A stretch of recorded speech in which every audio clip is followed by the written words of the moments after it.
Hello friends, welcome back to my channel Suma dot Chumi. ನಾನು ಸುಮಾ ಮಾತನಾಡ್ತಿರೋದು. ಇವತ್ತು dry fruits usage ಬಗ್ಗೆ ಮಾತಾಡ್ತಾ ಹೋಗೋಣ. ಮಕ್ಕಳ ಬೆಳವಣಿಗೆಗೆ ಡ್ರೈ ಫ್ರೂಟ್ಸ್ ತುಂಬಾ ಸಹಾಯಕಾರಿ ಅಂತಾರೆ. ಹಂಗೆ ಮಕ್ಕಳು ಡ್ರೈ ಫ್ರೂಟ್ಸ್ನ ತುಂಬಾ ಇಷ್ಟಪಟ್ಟು ತಿಂತಾರೆ. ಹಾಗೆ ಕೆಲವು ಮಕ್ಕಳು ತುಂಬಾ ಬಲವಂತವಾಗಿ ತಿನ್ಸ್ಕೊತಾರೆ. ಸೊ ಕೆಲವ್ರಿಗೆ ಇಷ್ಟ ಇರಲ್ಲ, ಕೆಲವ್ರಿಗೆ ತುಂಬಾ ಇಷ್ಟ ಇರುತ್ತೆ. ಸೊ ಅಂತ ಪೋಷಕರಿಗೆ ಡ್ರೈ ಫ್ರೂಟ್ಸ್ ಕೊಡುವ ಮುನ್ನ ಈ ವಿಡಿಯೋನ ತಪ್ಪದೇ ವೀಕ್ಷಿಸಿ ಮತ್ತು ಇಷ್ಟ ಆದರೆ please share, subscribe and comment ಮಾಡಿ. ಸೊ ಡ್ರೈ ಫ್ರೂಟ್ಸ್ ಕೊಡುವ ಮುನ್ನ ಅದರ ಸಿಪ್ಪೆಯನ್ನು ಸರಿಯಾಗಿ ಸುಲಿದು ಕೊಡಿ.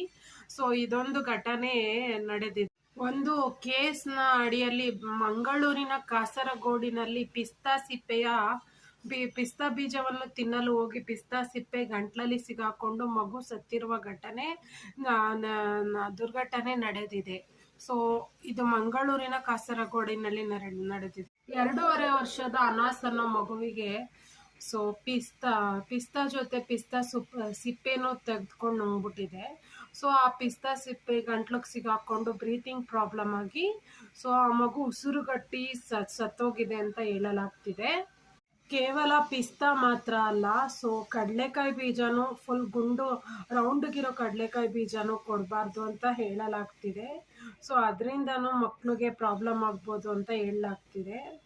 ಯಾವುದೇ ಡ್ರೈ ಫ್ರೂಟ್ಸ್ ಇರಲಿ, ಪಿಸ್ತಾ ಇರಲಿ, ಕಡಲೆಕಾಯಿ ಬೀಜ ಇರಲಿ, ರಾ ತಿನ್ನೋಕ್ಕೆ ಕೊಡಬೇಡಿ. ಅದನ್ನು ನೆನೆಸಿ ಸೊ ರುಬ್ಬಿ ಅಥವಾ ಪೌಡ್ರ್ ಮಾಡಿ ಮಕ್ಕಳಿಗೆ ಕೊಡಬೇಕು.